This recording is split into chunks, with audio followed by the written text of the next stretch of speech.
If you find this footage, don't go to Miller Farm. Don't go. Andy's dead. I saw what that thing did to him. I don't know how I got out. But he's still in there, laughing.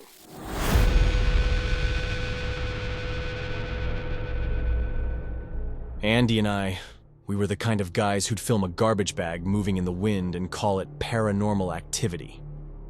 We weren't frauds, not really. We just knew what got views. Dark thumbnails, eerie music, fake blood, and the occasional EMF reader we didn't understand. The channel was called Ghost Bait. Cringe name, I know. It was a joke until it wasn't. We found an old Reddit thread one night, posted under r/unresolved mysteries. The Miller Farm Massacre, 1978.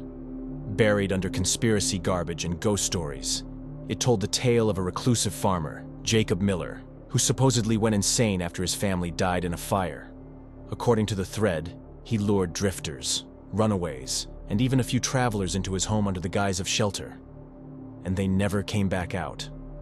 The cops apparently never found enough evidence to arrest him.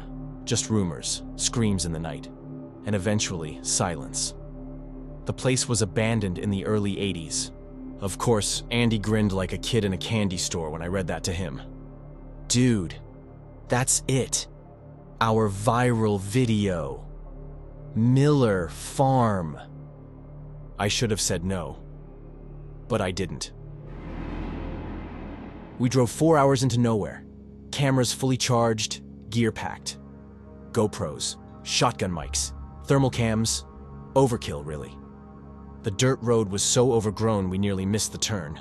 Miller Farm looked exactly how you'd expect it to look. Collapsed barn, broken fences, trees growing way too close to the house. Vines had practically swallowed the front porch. We joked as we filmed our intro. What's up, ghost baiters? Today we're investigating the real House of Horrors. You know, dumb stuff. At first, it was boring. No ghost noises, no cold spots, just wind and creaking wood. We went inside. The house smelled like wet dirt and mold. There were scratch marks on the walls, deep ones, like animal claws, but this was our brand. So we leaned into it, staged some fake EVP sessions. Andy tossed a chair for a ghostly presence. Business as usual. Until we went into the basement. The stairs were rotted, and it stank like rust and something sweet. Sickly sweet. We thought maybe it was old meat or a dead raccoon. But then we saw them, hanging on the walls. Tools. Not normal farm tools. I'm talking bone saws, rusty hooks, and something that looked like a modified cattle prod. All of it was stained. Not like horror movie prop stained. Real stains. In the corner was a wooden crate filled with pig skulls. Each one had its snout crushed in. We were still pretending it was all a game, laughing nervously. Then Andy opened a door at the back of the basement. We found the room. It wasn't big, maybe the size of a closet, but inside were body parts. Rotten, stacked like firewood. Legs, arms, some still wearing shoes. Heads lined the shelves.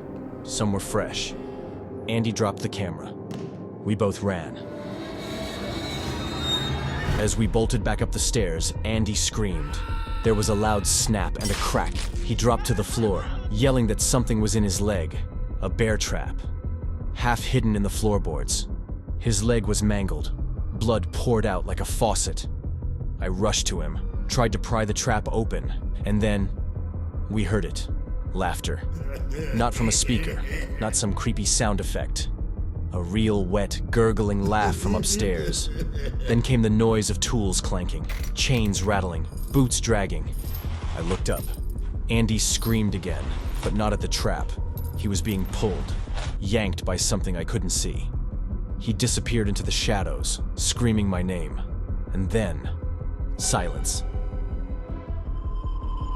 I sprinted after him, but the door slammed shut in my face. I tried every exit. Windows wouldn't budge. Front door was gone, like it wasn't even there anymore. I don't remember how long I sat in that corner. Maybe an hour, maybe 3. My flashlight died. The battery on the camera flickered red. The house creaked like it was breathing. Sometimes I thought I heard footsteps. Other times, chewing. Then, from the top floor, him. Jacob Miller, or whatever was left of him. He wore overalls, caked in black grime.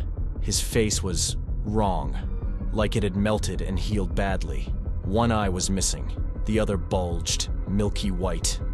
He dragged something behind him, a rake with teeth welded onto it. I didn't breathe. He stood at the top of the stairs for 5 minutes, maybe more, just swaying, smiling. Then he started walking down. I ran, room to room, slamming doors, hiding under tables, behind furniture. I could hear him, always just behind me, whispering, laughing. At one point, I ended up in the kitchen. Flies everywhere, meat hanging from hooks. Something was still moving inside the oven. I didn't check. I noticed a loose board near the pantry, just slightly cracked. I kicked it over and over until it broke. Behind it, darkness, but air, fresh air, a crawl space. I dove through and just kept crawling. Rats ran over my hands. I didn't care. I didn't stop until I saw moonlight. I came out into the woods, sobbing, bloody, alone, and I swear I could still hear Andy screaming my name from inside the walls. I drove all night, never looked back, filed a report. Cops went out there. They said the house was gone, like it had been demolished years ago. But I have the footage. I haven't posted it. Not all of it. Just clips. I can't sleep anymore. I can't stop hearing that laughter.